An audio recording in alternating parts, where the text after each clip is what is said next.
सरायकेला जिले के चांडिल में सहायक विद्युत अभियंता कार्यालय के समक्ष जल कल्याण मंच इंचागढ़ के बैनर तले समाज सेवी खगेन महतो के नेतृत्व में अनियमित बिजली आपूर्ति एवं बिजली से संबंधित व्यक्त समस्याओं के निराकरण की मांग को लेकर अनिश्चितकालीन धरना प्रदर्शन कार्यक्रम किया जा रहा था। इधर धरना दिए जाने की सूचना पर बिजली विभाग के सहायक अभियंता अजय कुमार वहां पहुंचे और उनकी मांगों को सुनने के बाद अधिकतर मांगों को पूरा करने का आश्वासन दिया और अनिश्चितकालीन धरना प्रदर्शन कार्यक्रम को समाप्त कराया। वहीं बिजली विभाग के सहायक अभियंता ने 10 दिसंबर 2022 को चौका हाई स्कूल मैदान में शिविर लगाए जाने की बात कही है।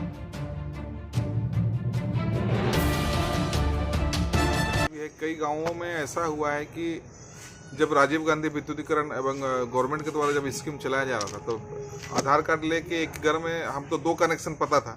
अब तो ये भाई साहब आके बोल रहे कि 5-5 कनेक्शन है, मैंने 5 भाई तो 5 भाई के नाम से कनेक्शन है, बाप के नाम से भी कनेक्शन और एक ही घर में चल रहा है और सबके नाम से बिल जा रहा है। तो ये अनियमितता का तो मैंने कोई सीमा नहीं, लंघ गया पूरा। दूसरी बात है कि हम रहते हैं रूरल एरिया में, बिल दे रहे हैं अर्बन एरिया का।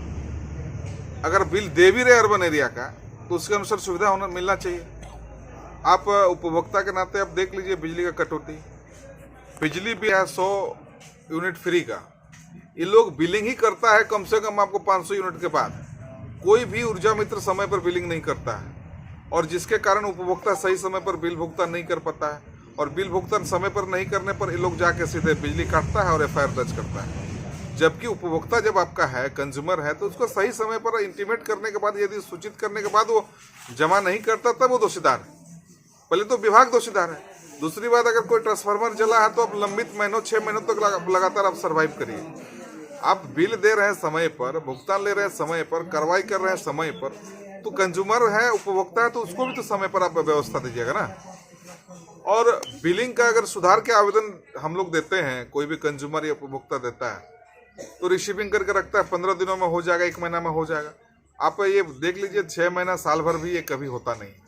और लास्टली क्या होता है, वो सर्टिफिकेट केस के डर से बिल भुगतान करता है, फिर वो दोबारा बिल आता है, फिर डर से फिर 20,000 रुपये जमा करता है, लेकिन ये कभी क्लियर नहीं होता है। और इस तरह से दोहन की समस्या हम लोगों को एक सुदूरवर्ती क्षेत्र जो नक्सल प्रभावित है, विस्थापन का दंश झेल रहा है, इंचागढ़ पूरा कृषि आधारित क्षेत्र है यहाँ पे। और ऐसे क्षेत्रों में ऐसे गरीबी और ऐसे व्यवस्था में हम लोग अगर जी रहे हैं, लोगों को अगर इस तरह से मानसिक प्रताड़ित किया जाए तो आखिर कितना दिन बर्दाश्त करेंगे। समय डेली 5 बजे से 6 बजे के बाद बिजली कटता है, रात को 9 बजे तक। सुदूरवर्ती क्षेत्र में हमारा बच्चे लोग अगर पढ़ाई लिखाई करता है तो सब घर में इन्वर्टर तो नहीं है, ये पढ़ने का समय बिजली काट देता है। लोग कटौती करना ही है तो आप सुबह कर लीजिए, दिन में कर लीजिए, रात को 12 बजे के बाद कर लीजिए। एक तो हाथी प्रभावित क्षेत्र भी है पूरा। तो ये विभिन्न समस्याओं को लेकर हम लोगों ने कई बार इनको अल्टीमेटम दिया है, लिखित शिकायत किया है, लेकिन कोई सुनवाई नहीं होता है। यहाँ कोई मतलब प्राधिकारी का कोई होश ही नहीं है यहाँ पर। हम लोग को मजबूरन इस समस्या को लेकर आज हम लोग विद्युत सहायक अभियंता के कार्यालय के समक्ष बैठे हैं।